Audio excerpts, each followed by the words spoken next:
Ahojte kamaráti, chcem vás pozvať vypočuť si lekciu číslo 299. Úplne nová lekcia pre úroveň A2 až B1.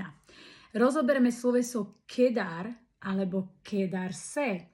A že je medzi tým rozdiel, ty už vieš, pokiaľ máš vyšší nivel ako A1, tak vieš, že kedar alebo kedarse sú dve rozličné slovesa a naozaj sa používajú hodne. Ja ťa v tejto lekcii naučím 4 použitia slovesa kedar a 4 použitia slovesa kedarse.